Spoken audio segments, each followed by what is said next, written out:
الحمد لله ذي العزة والعلا رب العالمين،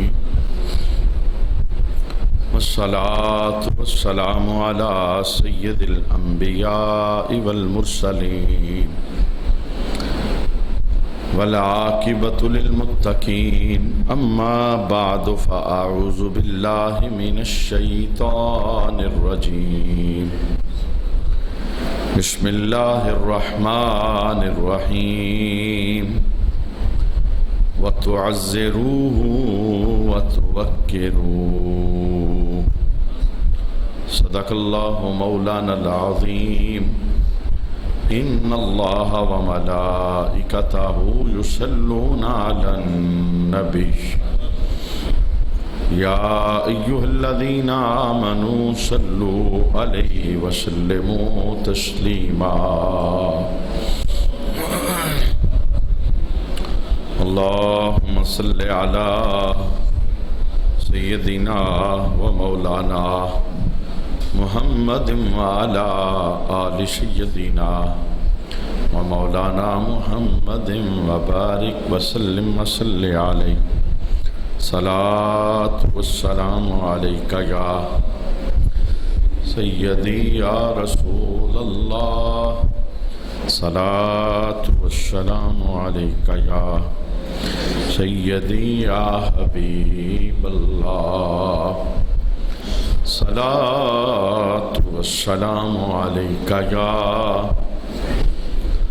سيدي يا شفيع المذنبين، وعلى آلك وأصحابك يا سيدي يا رحمة للعالمين.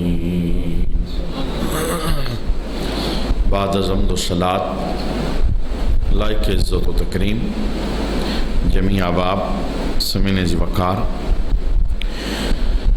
منصب نبوت کے عنوان پر ہماری گفتگو جاری تھی کہ صحابہ کرام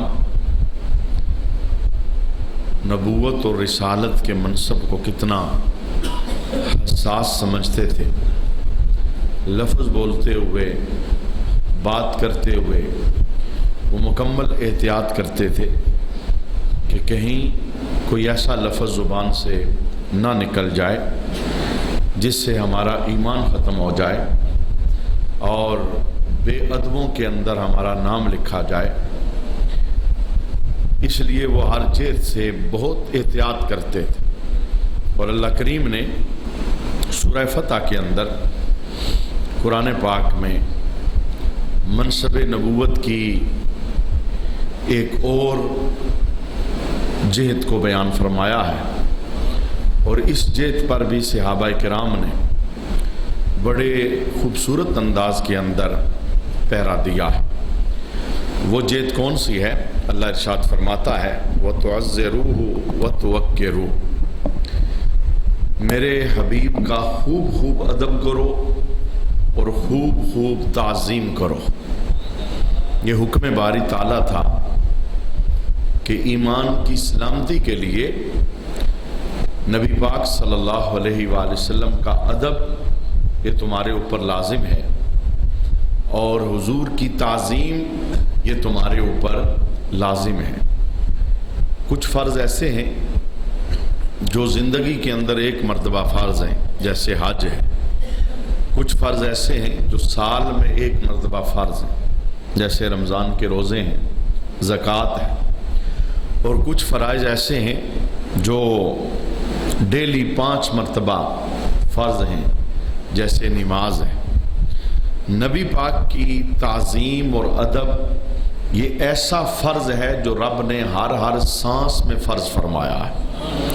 یہ سالانہ نہیں ہے، یہ ایک مرتبہ نہیں ہے، یہ یومیہ بھی نہیں ہے، اس کی کوئی لمٹ بھی نہیں ہے، بلکہ جو سانس تعظیم نبی کے بغیر گزرے، ادب نبی کے بغیر گزرے، مقام رسالت کو سمجھے بغیر گزرے، اس سانس کی کوئی قیمت نہیں ہے. اور صحابہ کرام کس انداز میں آمنہ کے لال کا ادب کرتے تھے اور ان کے ذہنوں کے اندر معیار نبوت کا کیا تھا وہ کیا سمجھتے تھے اس ذات کو جس کے سینے میں رب نے نبوت کا نور رکھا ہوا ہے۔ عبداللہ بن مسعود رضی اللہ تعالی عنہ صحابی رسول ہیں، اور یہ وہ صحابی ہیں جن کے متعلق نبی پاک صلی اللہ علیہ وآلہ وسلم نے یہ اعلان بھی ارشاد فرمایا کہ میرا عبداللہ بن مسعود امت کے معاملے میں جس مسئلے پہ راضی ہو جائے میں محمد بھی اس مسئلے پہ راضی ہوں۔ یعنی فقی درجے کے صحابی ہیں، اور فقاہت اللہ نے آپ کو عطا فرمائی تھی۔ ادب مصطفیٰ کتنا ہے، تعظیم نبوی کتنی کرتے ہیں، خود بیان کرتے ہیں اپنے شاگردوں کے سامنے جنہیں درس حدیث پڑھا رہے تھے۔ آپ نے کہا کہ مجھے نبی پاک صلی اللہ علیہ وآلہ وسلم سے ایک حاجت تھی، ایک کام تھا، تو میں ملاقات کے لیے مسجد کے اندر حاضر ہوا۔ عشاء کی نماز میں نے مسجد میں پڑھی۔ دن بھر ایک کام کے سلسلے میں نے ایک لمبا سفر طے کیا تھا اور جسم پر تھکاوٹ کے آثار تھے، اور میرا ارادہ یہ تھا کہ میں مسجد جاؤں، ملاقات کروں اللہ کے حبیب سے، اپنی حاجت پیش کروں، اپنا کام بتاؤں، اور پھر میں واپس گھر چلا ہوں۔ کہتے ہیں کہ عشاء کی نماز فارغ ہوئی تو میں منتظر تھا کہ میری ملاقات ہو آمنہ کے لال کے ساتھ۔ تو میں نے دیکھا کہ نبی پاک صلی اللہ علیہ وآلہ وسلم نماز سے فارغ ہوئے تو مسجد ہی میں سرکار نے نفلی نماز پڑھنے کی نیت کر لی۔ اب سرکار کی جو نفلی نماز تنہائی میں ہوتی تھی وہ بڑی طویل نماز ہوتی تھی، اور آقا حضور رحمت عالم صلی اللہ علیہ وآلہ وسلم ایک ایک سپارہ، دو دو سپارے اس کے اندر تلاوت فرماتے تھے، اور تلاوت کرنے کا انداز یہ ہوتا تھا زبان سے قرآن پڑھ رہے ہیں اور آنکھوں سے رب کے خوف سے اشک جاری ہیں۔ تو کہتے ہیں کہ جب میں نے دیکھا کہ آقا حضور رحمت عالم نے نفل نماز کی نیت کر لی ہے عشاء سے فارغ ہو کے، تو کہنے لگے کہ میرے دل میں خیال پیدا ہوا، بھئی میں نے ملاقات تو کرنی ہے، انتظار تو کرنا ہے، بجائے اس کے کہ میں بیٹھ کے انتظار کروں کہ سرکار کب نماز سے فارغ ہوں تو میں ملاقات کروں، تو میں نے ارادہ یہ بنایا کہ کیوں نہ میں بھی سونے کے پیچھے نفل نماز پڑھ لوں، جماعت مل جائے گی، جماعت کے ساتھ یہ سعادت حاصل ہو جائے گی۔ کہتے ہیں کہ آقا حضور کے پیچھے میں کھڑا ہو گیا نفلی نماز کے اندر۔ اب میرے حبیب کی جو نفلی نماز تھی، بعض اوقات تو حضرت اماں عائشہ صدیقہ رضی اللہ تعالی عنہا کہتی ہیں کہ 2 رکعت سرکار شروع فرماتے، آدھی رات کے وقت جب حجرے کے اندر عبادت کرتے، 2 رکعت شروع کرتے، تو اختتام تب ہوتا تھا جب بلال مسجد سے فجر کی اذان پڑھ رہے ہوتے تھے۔ یعنی وہ اتنی طویل اور لمبی نماز میرے حبیب کی ہوا کرتی تھی۔ تو عبداللہ بن مسعود کہتے ہیں کہ میں نفلی نماز میں پیچھے کھڑا ہو گیا، تو ایک خیال میرے دل میں پیدا ہونے لگا، اور اس خیال کا جو نام انہوں نے بیان کیا ہے میں وہ نام بولنا چاہتا ہوں۔ حدیث کے لفظ اپنے شاگردوں کو بتاتے ہیں، کہتے ہیں ہممت بامر سوء، ایک برے کام کا خیال پیچھے کھڑے ہو کے میرے دل میں پیدا ہونے لگا۔ میں حضور کی تابعداری میں کھڑا تھا اور سرکار کے پیچھے کھڑا تھا نماز پڑھنے کے لیے، نفلی نماز پڑھنے کے لیے، تو ہممت بامر سوء، ایک برا خیال بار بار میرے دل کے اندر پیدا ہونے لگا۔ شاگردوں نے پوچھا عبداللہ بن مسعود سے کہ کون سا برا خیال جو آپ کو بار بار پیدا ہو رہا تھا؟ تو انہوں نے جواب دیا کہ برا خیال یہ تھا کہ میں تھکا ہوا ہوں دن بھر کا، اور سرکار کھڑے ہو کے نماز پڑھا رہے ہیں، میں پڑھوں نماز مکمل کروں لیکن میں بیٹھ جاؤں۔ اب شاگرد بڑے حیران ہوئے، انہوں نے کہا کہ آپ اس خیال کو برا خیال کیوں کہتے ہیں؟ ہممت بامر سوء، آپ کہتے ہیں خیال برا ہے کہ سرکار کھڑے ہو کے پڑھیں، میں بیٹھ کے پڑھوں، تو یہ خیال برا خیال تو نہیں ہو سکتا۔ کیوں کہ آقا حضور نے خود نفلی نماز بیٹھ کر پڑھنے کی اجازت عطا فرمائی۔ نفل نماز کے اندر قیام فرض نہیں ہوتا، بیٹھنے کی اجازت ہے، بیٹھ کے پڑھ سکتے ہو، اگر تکلیف ہے معاملہ ہے تو بیٹھنے کے اندر کوئی حرج نہیں ہے۔ تو آپ اس خیال کو برا خیال کیوں کہتے ہیں؟ یہ خیال برا تو نہیں ہے، آپ سے ہمم تو بے امر سو اس کے ساتھ تعبیر کرتے ہیں۔ اب صحابی رسول یعنی جس ادب، جس تعظیم، جس مقام پر ان لوگوں کی سوچ پہنچی ہے، آج کا بندہ اس کا تصور بھی نہیں کر سکتا۔ تو انہوں نے آگے سے جواب اپنے شاگردوں کو کیا دیا کہ میں اس سوچ کو برا سوچ اور برا خیال کیوں کہہ رہا ہوں؟ میں اسے برا اس لیے کہہ رہا ہوں کہ غلام بیٹھا رہے اور آقا کھڑا ہو جائے۔ میرے نزدیک یہ بے ادبی ہے، میرے نزدیک یہ نبی کی تعظیم کے خلاف ہے کہ آقا کھڑے ہیں میں بیٹھ جاؤں، حالانکہ نماز میں، حالانکہ اللہ کی عبادت ہو رہی ہے۔ اس حالت کے اندر بھی حضرت عبداللہ بن مسعود رضی اللہ تعالی عنہ آپ یہ جملہ بول رہے ہیں، کہتے ہیں دل میں خیال پیدا ہوا، میں نے وہ کام کیا نہیں، میں بیٹھا نہیں، میں شاگردوں تمہیں بتا رہا ہوں، میں اس خیال کو برا خیال جانتا ہوں۔ ہمم تو بے امر سو، یہ بہت برا خیال تھا کہ سونا نبی کھڑا رہے اور میں بیٹھ جاؤں۔ جرت کیا ہے غلام کی بیٹھے جب تک نبی کھڑا رہے؟ نبی کھڑا ہے تو ادب کے اندر میں بھی پیچھے کھڑا رہوں گا۔ کتنی باریک سوچ ہے ان کی۔ عبداللہ بن عباس رضی اللہ تعالی عنہما دیگر صحابہ اس بات کو بیان کرتے ہیں، چونکہ حضرت عباس رسول اللہ صلی اللہ علیہ وآلہ وسلم کے چچا محترم ہیں۔ نماز میں ایک مرتبہ ان کے ساتھ بھی یہی معاملہ ہوا، سرکار علیہ الصلوۃ والسلام نے انہیں اپنے ساتھ کیا، نماز کے اندر نفلی نماز تھی، تنہا تھے، اپنے ساتھ کیا، یہ پھر پیچھے چلے گئے نماز کے دوران۔ دوسری مرتبہ پھر سرکار نے ساتھ کیا، یہ پھر پیچھے چلے گئے۔ تیسری مرتبہ پھر کیا، یہ پھر پیچھے چلے گئے۔ جب نماز فارغ ہوئی تو سرکار نے فرمایا کہ عباس آپ کو کیا ہوا کہ میں دوران نماز آپ کو اپنے ساتھ کھڑا کر رہا تھا، آپ پھر پلٹ کے پیچھے چلے جاتے تھے، آپ میرے ساتھ کیوں نہیں کھڑے ہو رہے تھے؟ تو حضرت عباس حضور کے چچا ہیں، اور ان کا جواب کتنا ادب والا ہے، کتنا تعظیم والا ہے۔ کیا کہتے ہیں؟ کہتے ہیں سونے نبی، غلام کی کیا مجال ہے کہ وہ نبی کے برابر آ کے کھڑا ہو جائے؟ درجہ کیا ہے؟ چچا ہے۔ اور دوسری جو روایت سیر اعلام النبلاء کے اندر علامہ ذابی نے بیان فرمائی کہ یہ وہ چچا ہیں کہ سرکار نے کبھی انہیں چچا کہہ کے نہیں بلایا، بلکہ جب کبھی ضرورت ہوتی کہ میں عباس سے ملاقات کروں تو سرکار سے آبا کو پیغام کیا دیتے تھے کہ جاؤ میرے باپ عباس کو بلا کر لے آؤ۔ اور یہی ہمارے لیے ایک نمایاں حیثیت تھی کہ ہم کہہ سکتے تھے یہودیوں کے پاس رشتے نہیں ہیں، عیسائیوں کے پاس رشتے نہیں ہیں، ہندوؤں کے پاس رشتے نہیں ہیں، دنیا رشتوں کی خاطر تڑپ رہی ہے، یہ رشتوں کا اعزاز صرف اور صرف آمنہ کے لال نے عطا فرمایا۔ بد عملی ہماری یہ ہے کہ ہم آہستہ آہستہ دنیا کی لالچ کے اندر، دولت کی ہوس کے اندر، وقتی عزت شہرت کے اندر رشتوں کی قدر قیمت کھوتے چلے جا رہے ہیں۔ میرے حبیب نے خود یہ جملے بول کے زمانے والوں کو بتایا کہ خالی میں تمہیں سبق نہیں دے رہا کہ چچا اور تایا باپ کی جگہ ہوتا ہے، دیکھو میرا چچا ہے، میں باپ کہہ کے اپنی زبان سے پکار بھی رہا ہوں، جاؤ میرے باپ عباس کو بلا کر لے آؤ۔ اور آقا حضور رحمت عالم صلی اللہ علیہ وسلم کی یہ تعلیم اور حضور رحمت عالم کی سیرت کا یہ حصہ یہ سمجھنے والا ہے، یہ سمجھنے والا ہے۔ اپنے بچوں کو رشتوں کی قدر بتائیے۔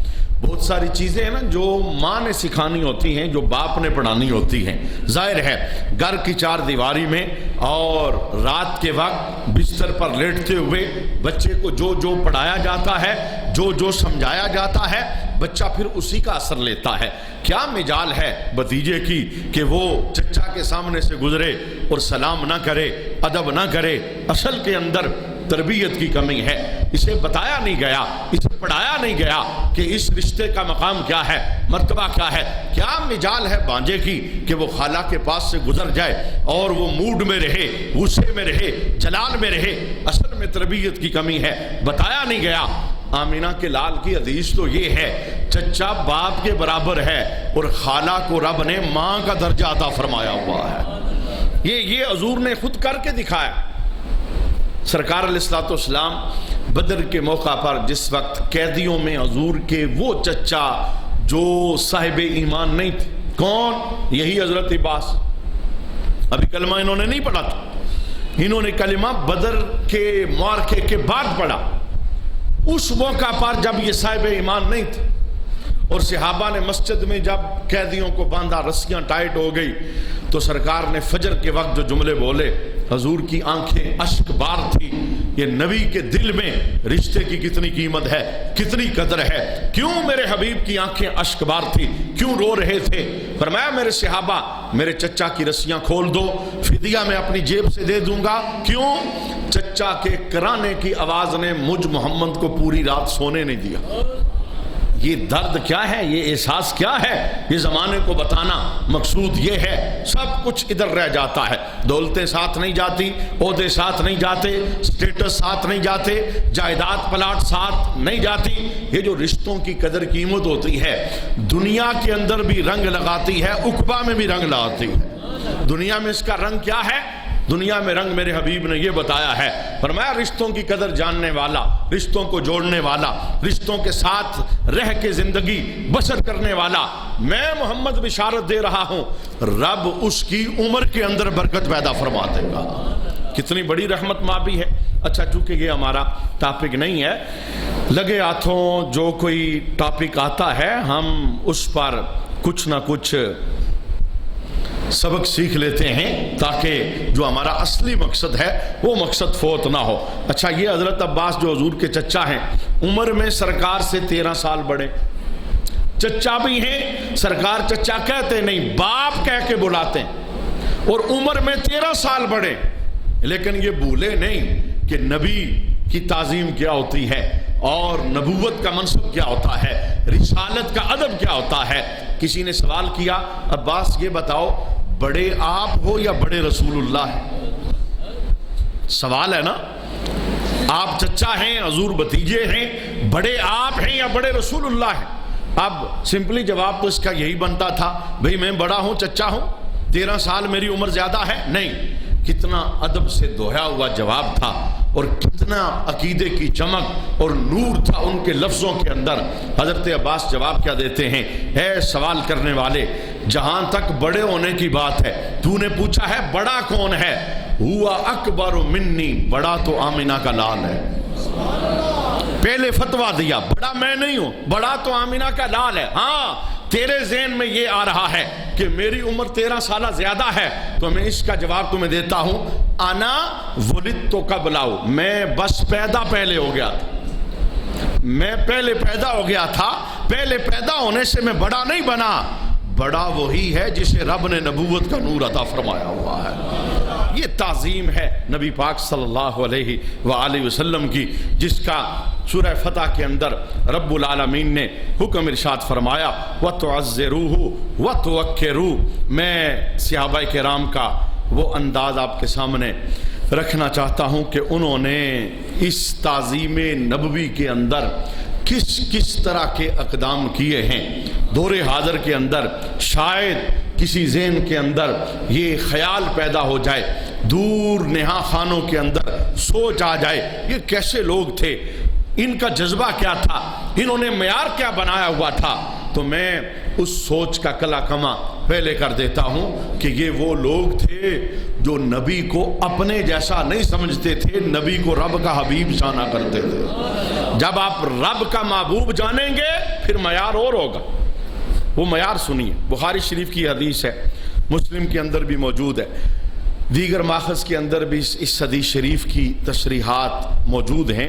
ایک بندہ جس کا نام عروہ بن مسعود تھا، یہ کون بندہ ہے؟ جو گفتگو کے شروع کے اندر میں نے کہا کہ کافروں نے اس بندے کو نبوت کے لیے نومینیٹ کیا ہوا تھا۔ کافر کہتے تھے اگر نبی بننا ہے یا ولید بن مغیرہ بنے یا عروہ بن مسعود بنے، تو اس عروہ بن مسعود کو کافروں نے سفیر بنا کر حدیبیہ کے مقام پر نبی پاک سے ملاقات کے لیے بھیجا۔ اور اس کی ڈیوٹی یہ ہوتی تھی کہ کافروں کی طرف سے مختلف ملکوں میں جاتا تھا سفیر بن کر، بادشاہوں سے ملاقات کرتا، وہاں کے حالات آ کر واپس مکے میں بتایا کرتا تھا۔ تو اب جب نبی پاک صلی اللہ علیہ وآلہ وسلم نے نبوت کا اعلان کر دیا اور غلاموں کا جرمٹ آپ کے اردا گرد اکٹھا ہو گیا، تو کافروں نے بھیجا عروہ بن مسعود کو کہ جاؤ، جا کے دیکھ کے آؤ وہ بادشاہ کیسے ہیں، ان کے غلام کیسے ہیں، ان کی جنگی تیاریاں کیسی ہیں، ان کے پاس اسلحہ کیسا ہے، کل جب کسی میدان میں آمنا سامنا ہو کیا ہم ان کے مد مقابل جا سکیں گے یا نہیں جا سکیں گے۔ یہ ساری باتیں جاسوسی کرنے عروہ بن مسعود وہ حدیبیہ کے مقام کے اوپر پہنچتا ہے۔ وہاں جا کر اس نے کچھ سخت جملے بھی بولے تھے، کیونکہ میں چاہتا ہوں کہ وقت کے اندر آج یہ کلام بخاری شریف کا مکمل ہو جائے تو میں انہیں حذف کرتا ہوں، لیکن ان سخت جملوں کا جواب ابو بکر صدیق نے کیا دیا تھا؟ آپ نے تلوار باہر نکال کے کہا عروہ بن مسعود دھیان رکھنا، تو عام بادشاہ کے پاس نہیں آیا، تو آمنہ کے لال کے پاس آیا۔